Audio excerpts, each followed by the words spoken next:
Nzamba zala taba boake lui mbasu. Onyati pe mbasu wana et ça lui pe lorote. Et ça te gaso mabeye. Nzamba révélé biso tokima. Non non non non. À tout moment tu aurais pu requimater. Les hôtels, il y a Shadrach, Meshach, Abednego, et ça qui sans prière, balobi à partir il y a l'élo. Bagumba melanzambe mususute, à part nzambe ya Shadrach, Meshach, Abednego.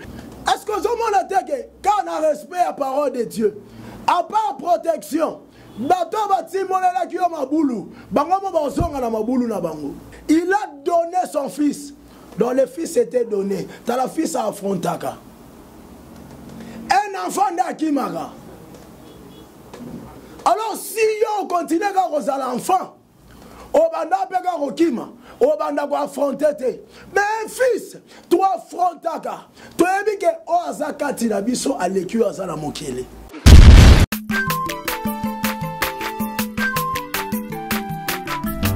Azamwana motote, Oakosangai.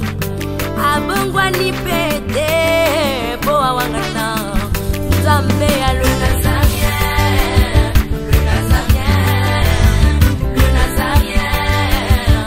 David Nzamba ayebana kitoko kuma mukondima atako babakola ki mafuta na musakolima lelo ya yobolingo ebateli le Nazarien lipamboli oyo mona na katempeni mama kantelobi Asobe mafuta toko kesi ena elongo na nzambe oyo babenga na makomi Jésus.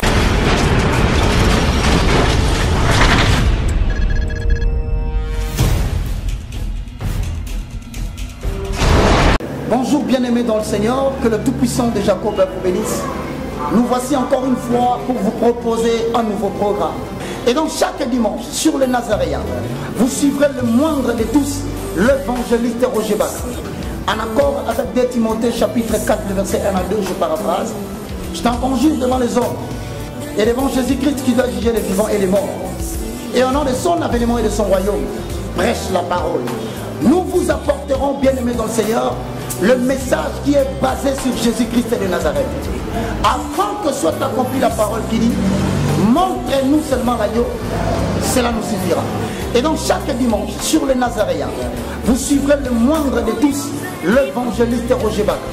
La prédication, afin que le peuple comprenne la profondeur, la hauteur, la largeur et la surface même de la profondeur de l'infinie grandeur de Dieu qui a été révélée dans notre Seigneur Jésus-Christ. Et donc, comme bien aimé dans le Seigneur, transportez le message et annoncez-le à tout le monde. Et donc chaque dimanche, sur le Nazaréen, vous suivrez le moindre de tous, l'évangéliste Roger Bach. À vous tous qui nous suivez sur YouTube, que Dieu vous bénisse. On se retrouve le dimanche, chaque matin, avec une prédication de Jésus-Christ, afin d'éclaircir les Écritures, d'ouvrir les yeux des enfants de Dieu et de permettre à ce que le peuple sorte de ténèbres pour aller vers l'admirable lumière de l'Éternel et recevoir ainsi au travers de cette prédication l'héritage afin que tous les sanctifient. Que Dieu vous bénisse. Shalom peuple de Dieu, Nzambe apambola bino, ezangai humble serviteur, Nzambe atindi katinaba nae l'apôtre Amashia Kayoka.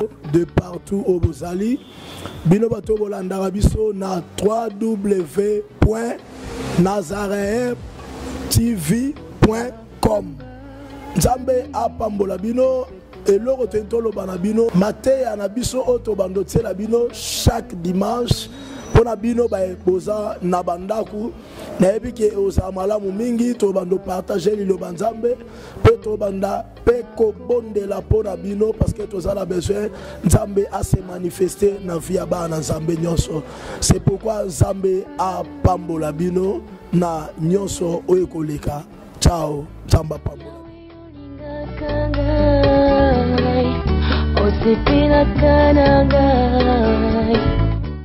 Shalom, shalom, peuple de Dieu, auditeur, na biso, auditeur, na biso, na Nazareth, ba commentaire na bino, ba peine na bino, to di dénoncer mingi, mais, et comme si le temps, to pe sabato évangile, to te abattre la prédication, chaque samedi soir, vraiment, beaucoup na kolanda, Moussa na bino, yo pasteur Richard, vraiment, na kozala wana pour politiser ba nzambe, na nzela ba enseignement, na nzela ba prédication, nzambe apambola bino mingi, vraiment, botika la branche chaque samedi, boba na kolanda pasteur Richard, na pourquoi ma chaîne pour le toujours pour enseigner, pour préparer l'église à Kolo, na royaume des cieux, parce que tout les jours maintenant, à Tinda Kilo, Moutazo Bikaka na kolia pour me later, mais Moutazo Bikaka na malobano, Subima na Mokonzambe, Botika la branche, Bolanda Biso, chaque samedi vraiment, na Pesibino Moto Baïba. Abongwa ni pete, boa wangata, Nzambe alona samia. Shalom peuple de Dieu, bisigano sobozo landa biso, place bozo mi nzamba pambola bino. Bino bato bozo landa biso na www.nazareentv.com. Nzamba pambola bino tozo continuer na enseignement na biso o tozo zwa. Lelo to reçoit un peu partie mususu par rapport à ma partie au tolobelaki la fois passée. Je pense que lecture principale nabiso est dans 1 Corinthiens chapitre 2 le verset 2. Wana apôtre Paul Moutazoloba alobi, je me suis décidé de ne rien savoir d'autre durant mon séjour parmi vous que Jésus-Christ, plus précisément Jésus-Christ cloué sur la croix. Donc, on dit, la fois passée, tu as développé, connaître Jésus-Christ. Parce qu'à l'objet, je me suis décidé de ne rien savoir d'autre durant mon séjour parmi vous que Jésus-Christ, et plus précisément, Jésus-Christ est cloué à la croix, ou sur la croix. Alors, la fois passée, on a connaître Jésus-Christ.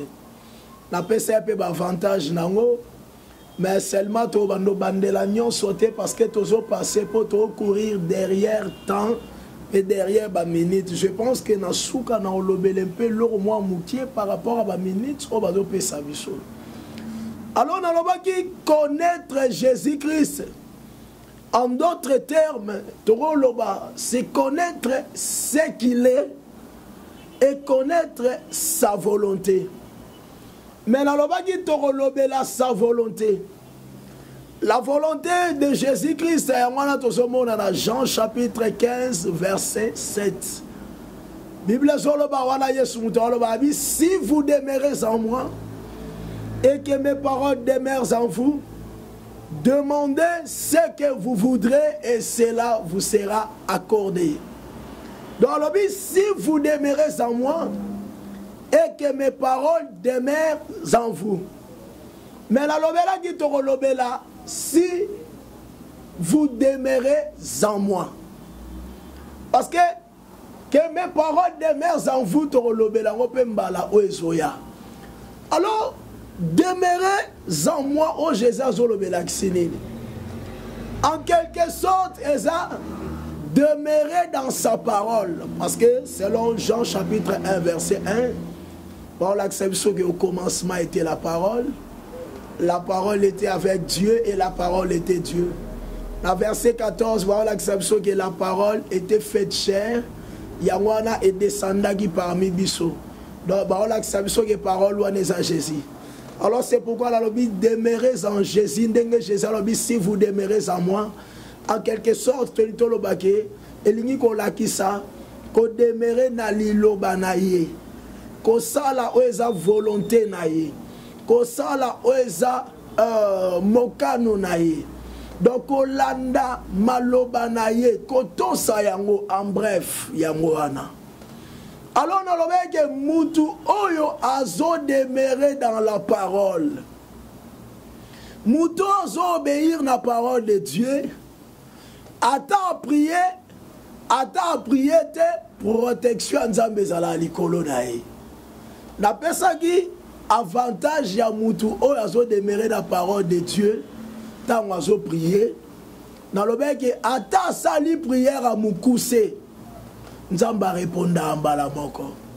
Na pesa ebino exemple na Jacques chapitre 5. To banana verset 16. To kitipe na verset 17.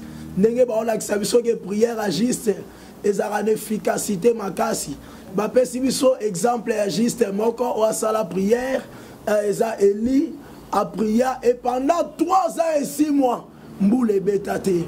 Dans ce monde que a sala jeunité a souhaité un belé à prière mais n'attend moukié parce que azalaki juste nzamba exaucaki prière nae mais prière wana ezalaki na résultat ya makasi nazoboya prière te nazoboya jeune te mais nazoloba ke juste soka prier prière ya mukuse nzamba salaka mais mutu oza juste te parce que juste eza mutu atambola kolandisa liloba nzambe alors mutu oza juste te ako gêner 100 jours 200 jours 300 jours prière na ye ayeba ke nzamba yoka libondela musumu kite parce que tant oza juste te c'est que ça injuste tant oza juste te c'est que ça considéré pécheur parce que l'obéissance de la parole de Dieu yango ne comme si biso ba juste mais selon 1 Jean chapitre 3 verset 4 Bible la biso ke le péché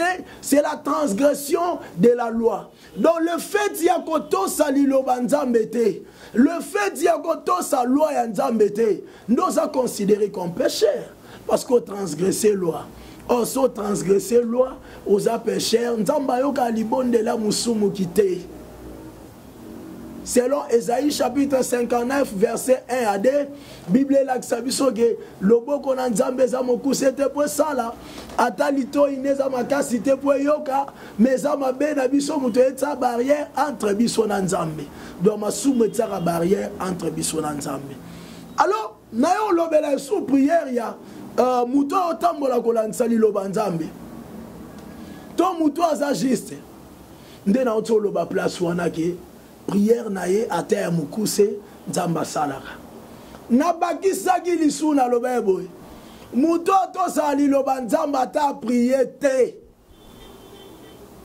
protection nzambe za likolo naye bénédiction nzambe za likolo naye ba promesse ya nzambe ekokisama likolo ya vie ya moto na lingino pese exemple moro parce que na loba ke l'ange de l'Éternel Bible lobby, l'ange de l'Éternel campe tout autour de ceux qui craignent Dieu et il les arrache à tout danger. Bah lobby que l'ange de l'Éternel campe tout autour de ceux qui prient beaucoup. Là je répéter bateau va comprendre bateau mabé. Na lobby que prière est mabé. Mais là je peux ça avantage ya mutu o atambola kolandisa liloba nzambe. Na lobby ata prier te protection nzambe zala likolo na ye. L'ange de l'Éternel campe tout autour de ceux qui craignent Dieu et il les arrache à tout danger. Balobite que il campe tout autour de ceux qui prient beaucoup. Non. D'abord kobanga nzambe to obéissance à la parole de Dieu. Il y a une assurance à liboso parce que la Bible dit le commandement de Dieu sont vie. Na pesa exemple ya batumo bato seli loba nzambe pe nzamba batela bango na lingi lelo to meke mpe ko développer likolo eloko wana parce que la fois passée to les gars likolo tozala Daniel chapitre 3 verset 18 mais ça histoire ya livre à Daniel chapitre 3 na toko tangango to bandi la verset 1er tozo kita. Maintenant, verset 18, Daniel chapitre 3, verset 18. Oyo Shadrach, Meshach et Abednego, bazoem sawa Nebukadnezar, que yeba ke togo gumba mela et que konayote. Togo sale la pe banzambe na yo te. Et le go basala ki wane sa respect à liloba nzambe. Na olinga to tanga poto za na précision na ba enseignement tozopesa comme ça sunga bana nzambe tozotanga na Exode chapitre 20 tobandi na verset 1er Petro kita tina verset 5 Bible la Bible. Alors Dieu prononça toutes ces paroles en disant: Je suis l'Éternel ton Dieu qui te fait sortir du pays d'Égypte, de la maison de servitude. Tu n'auras pas d'autre Dieu devant ma face. Tu ne te feras point d'image taillée, ni de représentation quelconque des choses qui sont en haut dans les cieux, qui sont en bas sur la terre, et qui sont dans les eaux plus bas que la terre. Tu ne te prosterneras point devant elles, et tu ne le serviras point, car moi, l'Éternel ton Dieu, je suis un Dieu jaloux, qui punit l'iniquité des pères sur les enfants jusqu'à la 3e et la 4e génération de ceux qui me haïssent. Zamba pambola yo place aux Olanda biso. Je pense que botangi commandement oyo bien. Alors, au Shadrach, Meshach, Abednego basalaki ezaka commandement oyo nzamba pesaki. Parmi les 10 commandements. Mais alobi ba image taillée parce que place on a peine à décortiquer yango moi mukelelo. Mais là, il y a le baboy. Shadrach, Meshach, Abednego, bakuta mi liboso ya statue ya Nebukadnezar. On a loi auto tanga ton commandement. Ba interdisaki. Bango bagumba melekeko. Ba interdisaki bango. Ba salela nzambe mususu apa nzambe ya lola. Alors, tant que se retrouver devant Ekeko ya Nebukadnezar, bayebisi roi Nebukadnezar, que tokogumba melekeko na yote, tokosalela pe banzambe na yote. Donc, batosaki liloba nzambe, bapriaki te, mais juste baobéisaki na liloba ya nzambe. Batosaki na moko ya ba commandement, o epesami na 10 commandements. Qu'est-ce qui est arrivé? Loi ezaki ke oako gumba meleke korana te ba obwake na moto. Lokwa bango batosaki liloba nzambe. Tant ba bwaki bango na moto. Na lingo landa betapo bien. Tant ba bwaki bango na moto. Bazikate. L'ange de l'Éternel campe tout autour de ceux qui craignent Dieu. Et il les arrache à tout danger. Bazikate. Nzamba batela bango. Pourquoi? Parce que bato saki liloba nzambe. Na otso loba boye. Tango zoto sali liloba nzambe. Osambela te protection nzambe za likolo na yo. Nzamba protéger bango. Et le koni ne na sima. D'abord, le quoi liboso faut comprendre.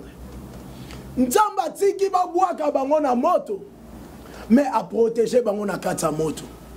Na lingina biso boy. Nzamba zana biso te ka poso danger ye alongola ngo liboso na biso.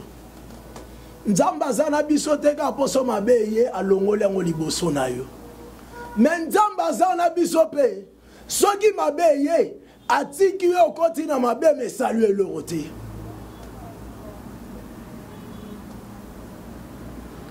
Nzamba zana biso teka so ba betu ba flèche à monde à ténèbres. Aye a empêché ba flèche joyeux non. Toute arme forgée contre toi sera nulle et sans effet. Nzamba okoti ka pe flèche joyeux. Mais saluer le côté. Nzamba tiki ba bwa ka Shadrach, Meshach, Abednego na moto. Nzamba boma moto te pour protéger bango.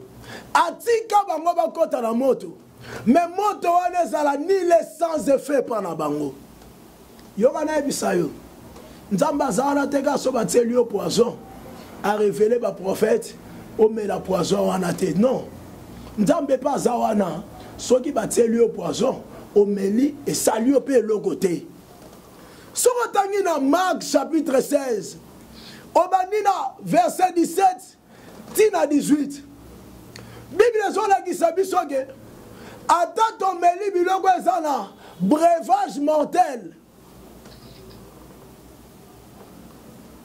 et ça biso mabe mon côté en quelque sorte on remet la poison et koboma yote nous sommes les arabes pour le respect à la parole de Dieu parce que protection à Shadrach, Meshach, Abednego et il y a qui pour le respect à la parole de Dieu et il y a qui pour le respect à commandement nzamba zala taba boke lui mbasu onyati pe mbasu ona et ça lui pe lorote et ça te gaso mabeye nzamba révélé biso tokima non à tout moment t'aurais pe kokima te dans un exemple au moutier je pense que l'autre fois n'est au lobelango sotali na Ésaïe chapitre 9, au bandit dans verset 5, Bible Zoloba, un enfant nous est né, un fils nous est donné. L'animal comprendre, un enfant nous est né, un fils nous est donné. Enfant, na fils, le fils est donné, l'enfant est né. Jésus dans un enfant. Nous avons révélé Joseph Tombitumba héros des Aoya à Kimanaï. Maintenant, comme fils, selon Jean 3,16, car Dieu a tant aimé le monde, il a donné son fils. Donc le fils était donné. T'as la fils à Frontaka. Un enfant d'Akimara. Alors si on continue à l'enfant, Obanda pega rokima, Obanda go affronter. Mais un fils, toi affrontaka. Toi ebike ozakati na biso aleku azala mokele. Mais na biso ke nzambe pas capable, ba sala liyo pe bikila. Ke ba be biso longi. Obalate, ba sala ngo parfois la kata mafuta, opakoli pe mafuta wana, bikila wana pe zuite. Batse lui ope zakalaha et ça lui ope fait mon côté. Shadrach, Meshach na Abednego nzamba longola moto liboso na bangote. Mais na kata moto a sauva bango. Ésaïe chapitre 43 le verset 2. Ba on la kisabisoki au retraverser mai au zindate. Au katisa ou bien au tambola na moto au zikate toko la na vie spirituelle biloko e o salema na vie na yo tango zo tambola kolandisa ba commandement ya nzambe parce que Shadrach, Meshach na Abednego ba prier te mais juste na commandement ya nzambe o ba respectaki nzamba bateli bango na moto et bon siko so ba priaki. Parce que sans prière, nous sommes sali. Et bon, nous sommes prière qui nous sommes pas sandeni. Mais tu belen nous sommes aussi la bangote suite, il y a respect à l'île Banzambe. Alors nous sommes le balisuke, nous doit respecter la parole de Dieu. Ba bénédiction, to ba promesse en Nzambe. Et ko kisama alikolo nae. On a tous en Deutéronome chapitre 28. Tous autant à verset 1er.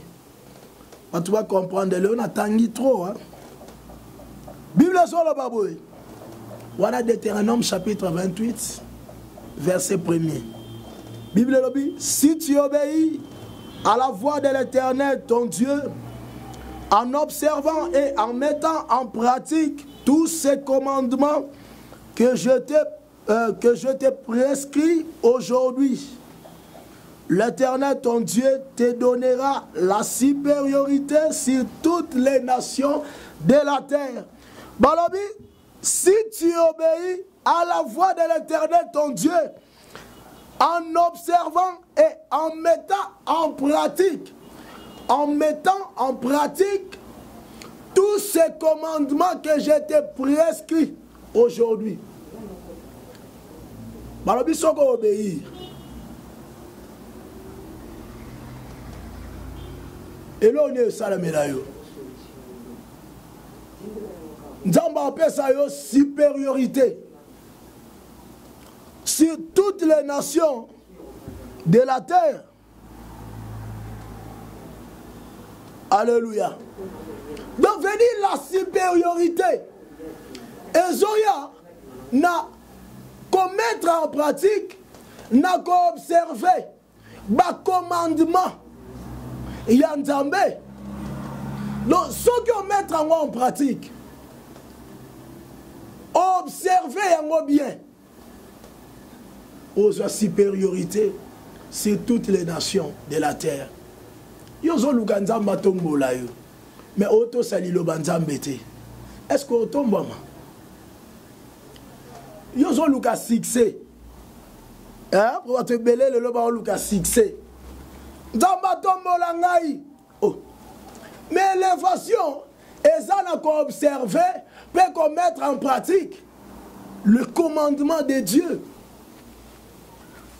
Donc yo to sa makambo nzambe te molingi ka nzambe atombola yo e osale matin batu baluka a succès ko luka on anda kwa nganga te pour succès na biso to koma luka et comment on dit succès mo boé voilà succès pour ça les kobo donc succès moi même mieux ni sou na mabe osala pasteur osala chantre donc succès na yo et servir yo na konyoko la basi ya batu konyoko la mibali ya batu. Est-ce que succès on est pas nzambe?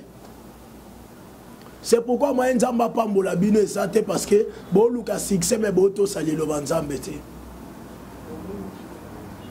Bo luka le façon mais bo to sali lo nzambe te.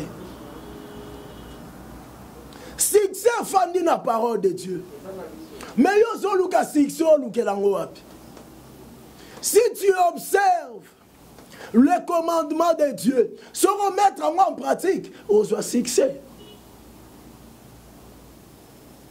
Obi minitso ba ope sabiso ezo kokaliso biso te poto lobela makambo nzambe. Tika to ebisa bato ba olanda biso ba osepelaki. Minitso o to tsela rabino ndeto le karaboye.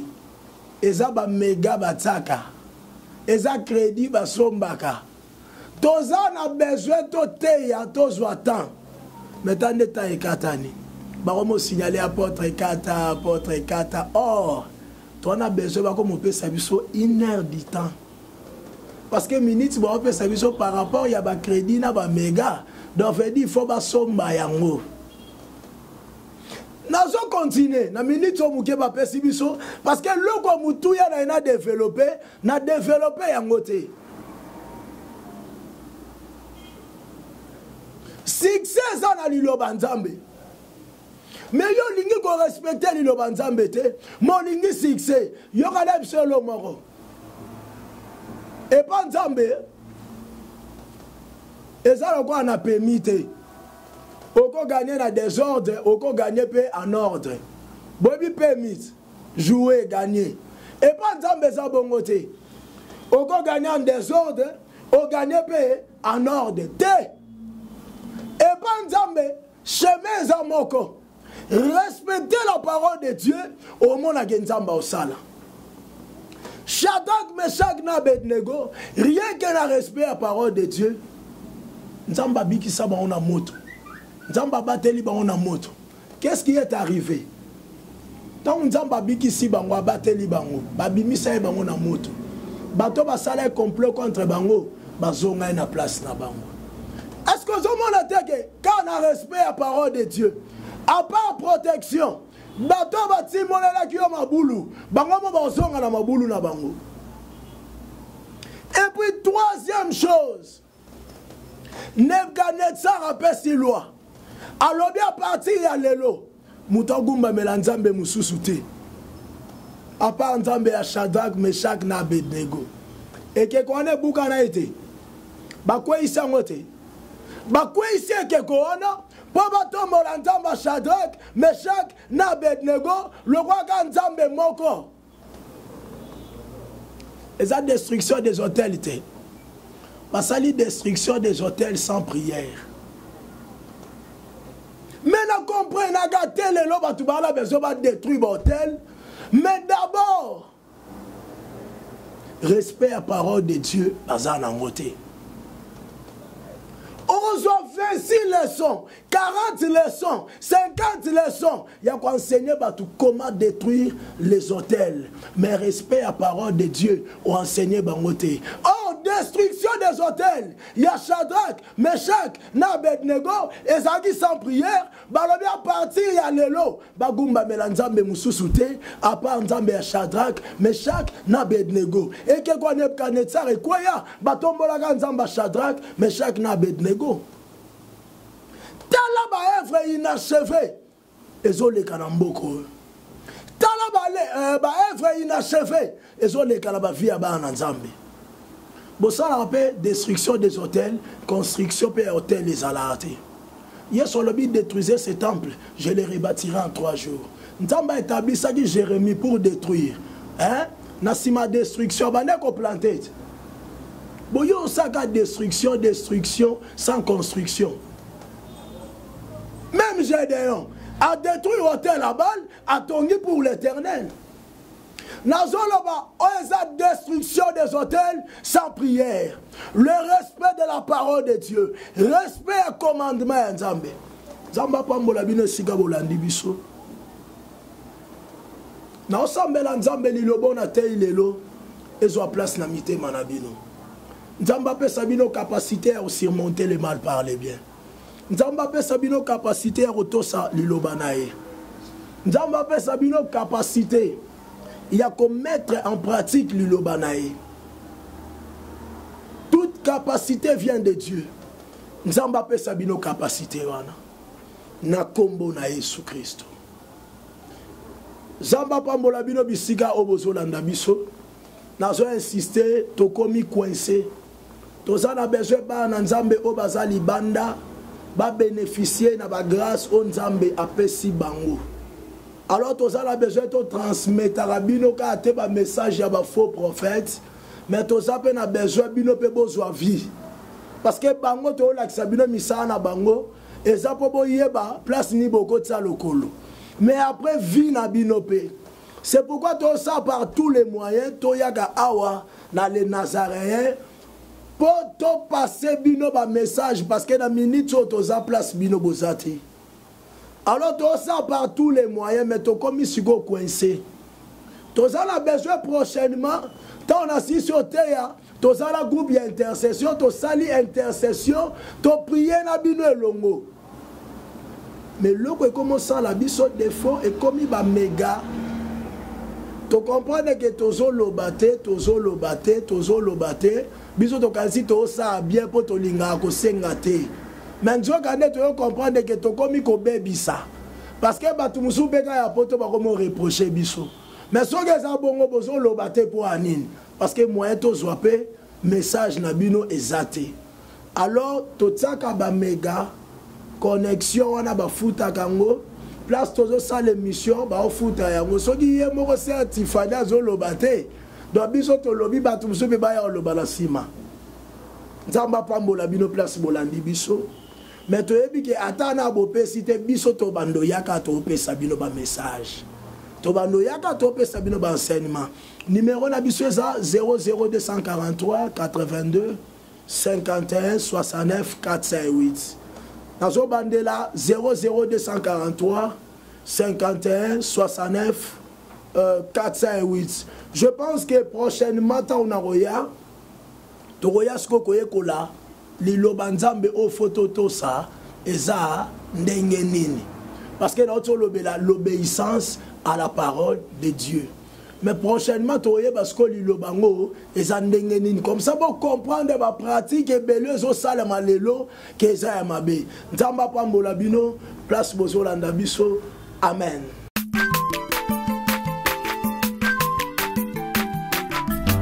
Aza mwana moto te po akosangai abongwa nipete poa wangata nzambe ya le Nazarien, le Nazarien, le Nazarien. David Nazamba ayebana kitoko koma mokondima atako bapakolaki mafuta na mosakolima lelo yayo bolingo ebateli le Nazarien lipamboli oyo emonanaka tempeni mama kantelobi kolapie mapapu masopi mapapu